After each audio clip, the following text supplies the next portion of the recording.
मैं अहमद अवैस साहब के सामने रखूँ एक पॉइंट मिस कर, जंगलात जो हैं वो एक बहुत बड़ा बैरियर होते हैं और वो क्लाइमेट चेंज चैलेंज को जो है बड़ा फेस करते हैं। पाकिस्तान में सिर्फ 5% उससे भी कम जंगलात हैं, जबकि कम से कम 25% रकबे जंगलात होने चाहिए। हम अगर उसका मुवाजना चाइना से करें, वहाँ 23% है ये रेशियो, भारत में 24 है, बांग्लादेश में 18% है, जापान में 68% है और यूरोपियन यूनियन में 42% है।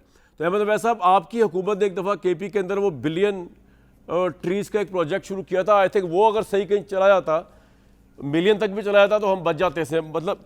लेकिन आप क्या सजेस्ट करेंगे कि जंगलों के अलावा और आप क्या सजेस्ट कर सकते हैं गवर्नमेंट को इस सारे हालात में? देखिए, जहाँ तक वो आपने जंगलात की बात की ना, तो उसमें कोई शक नहीं है जी कि जंगलात को बेवजह और बग़ैर परमिशन के काटने से और उनको कोई किसी ने उनको कोई उनकी पकड़ नहीं, कोई उनको सज़ा नहीं, बड़ा नुकसान हुआ है। और इससे बहुत ज़्यादा जो है क्लाइमेट के ऊपर जो है नॉर्दर्न एरिया के क्लाइमेट के ऊपर और उससे हमारे फ्लड्स और बारिशों के ऊपर उसका इफ़ेक्ट तो है। लेकिन जो जंगलात अब देखें, जो दो साल या 3 साल या 4 साल पहले अगर जो दरख्त लगाया जाए, ये जो पहाड़ी ये जो होते हैं ना पाइन ट्रीज वगैरह और दूसरे चील के दरख्त हैं, ये दरख्त ये क्योंकि इनकी उम्र भी बहुत ज़्यादा होती है और ये बहुत देर में बढ़ते हैं। ये एक साल में ऐसा नहीं होता कि एक साल में पौधा जो है वो इतना बड़ा बन जाएगा कि वो पूरा दरख्त बन जाएगा। It takes time.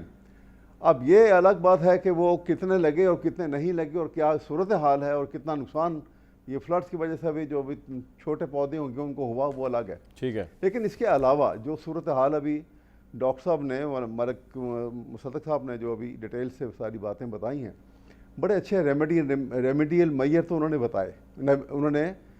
उन्होंने बल्कि प्रिडिक्शंस के तरीक़ेकार हमारा बड़ा अच्छा हो गया। We can predict about the future के बारिशों की क्या कैफियत होगी, ठीक है, फ्लड की क्या कैफियत पानी की और उसमें। लेकिन रेमेडियल मैयर के मतलब कोई बात नहीं हुई। आप देखें, सवाल ये है कि आप जब जितनी बारिशें हुई, जितने ज़्यादा ये फ्लड की सूरत बनी है, और हमें एक चीज़ तो हमारे जहन में होनी चाहिए थी कि हमारा एक नहायत ख़तरनाक भी और एक ब्लड एनिमी है इंडिया, और फिर मोदी जिस जहनीत का इंसान है और जितनी उसको मार पड़ चुकी है, वो हर बुरी से बुरी हरकत पाकिस्तान के लिए कर सकता है और करेगा। अब पानी तो खैर, इसमें एक बात है कि पानी बारिशें वहाँ भी बहुत हुई, पानी वक्त के ऊपर छोड़ा या देर से हमें इतला मिली या उससे बहुत पहले इतला मिलनी थी, लेकिन हम किसी मैयर के लिए तैयार नहीं थे। देखिए, ये कोई ऐसा तो नहीं था कि 1 महीने पहले हमें पता लगा कि बारिशें होनी है ज़्यादा। जी, ये बात तो जनवरी में आ रही थी। जनवरी फरवरी में आप निकाल के डिटेल ले लीजिए कि उस वक्त आ रहा था कि इस दफ़ा 50% से ज़्यादा बारिशें होंगी। ये लफ्ज़ थे, बिल्कुल 50% से ज़्यादा बारिशें होंगी इस साल, और हुई, आपके सामने है। अब देखना यह है कि ये बारिशें जिस तरह से हुई, अल्लाह की तरफ से बारिशें आईं, फ्लड आ गए, ये एट्रोसिटीज़ आ जाती हैं। लेकिन दो बातें हैं कि हमने रेमेडियल मैयर के मुतालिक स्टेप क्या लिए, जहां से हम बहुत सारी जानों को बचा सकते, या बहुत सारे जो आपके ख्याल में हुकूमत ने सैटिस्फैक्टरी स्टेप्स नहीं लिए सर? लाखों की तादाद पंजाब में और सिंध में, KP में। मैं आपको बताने लगा, हाँ जी, मैं कह रहा हूँ आपके ख्याल में हुकूमतों ने, अभी तो सिंध में तो अब फ्लड, मैं यही कह रहा हूँ ना कि ये सिर्फ पढ़ने के, आप पंजाब के ऊपर देखें ना, पंजाब में जिस वक्त ये सारा सिलसिला शुरू हुआ, आप देखिए अब पंजाब में इस वक्त 3 चीज़ों की जो किल्लत आएगी हमारे सामने, एकदम से बड़ी सख्त प्रॉब्लम आएगी। एक तो अनाज की आएगी प्रॉब्लम, बहुत सख्त प्रॉब्लम आएगी, महंगी भी हो जाएगी। जी ठीक, चावल की फसल लगी हुई थी, सही है, चावल की फसल जो है वो एक बहुत बड़ी जो है परसेंटेज उसकी तबाह हो गई है, क्योंकि ये मौसम चावल की फसल जो है वो जुलाई में लग जाती है और वो उसके बाद ये जाके अक्टूबर में कटती है, और ये सारा ये पीरियड जो है ये फ्लड के ने तबाह कर दिया उनको। ये बहुत बड़ा नुकसान होगा आपके सामने। इसी के साथ आप देखिए कॉटन एरियाज जो हैं, जहाँ पे पानी जो है बहुत सख्त मुज़र होता है जब फसल पकने को तैयार होती है, वो सारी डिस्ट्रॉय हो गई, मोस्ट ऑफ द एरियाज।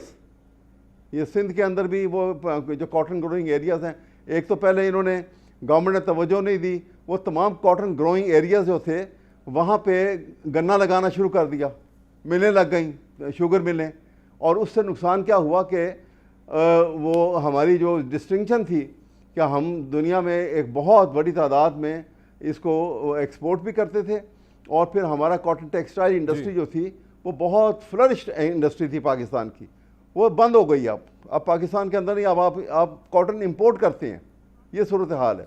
इसी तरह से ये अब जो यहाँ पे जो सूरत हाल है, या ये जो मैं बात कर रहा हूँ कि रेमेडियल मेजर्स जो हैं वो हमने कोई नहीं लिए हैं।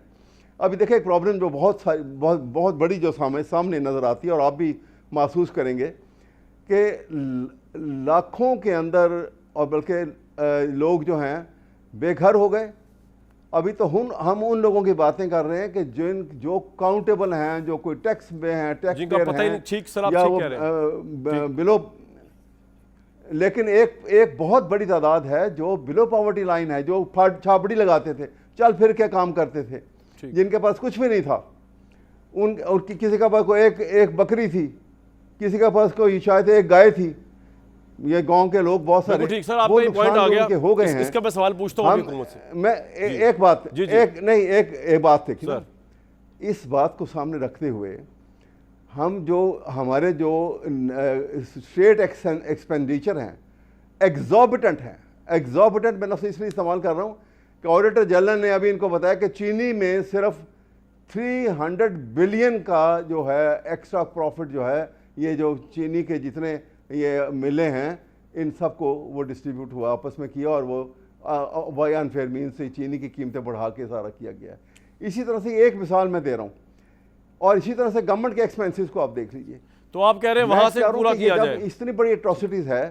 ठीक सर, बिल्कुल ठीक है आपका पॉइंट। थोड़ा भी नहीं, एहसास भी किया जाए, एहसास भी किया जाए, बिल्कुल ठीक है। मतलब ये है कि हम, आपका पॉइंट आ गया, इसका जवाब देंगे मुसद्दिक साहब। इस बात को लेकिन मुझे क्विकली जरा जाना, बिल्कुल आपका पॉइंट आ गया सर। मैं पूछता हूँ ये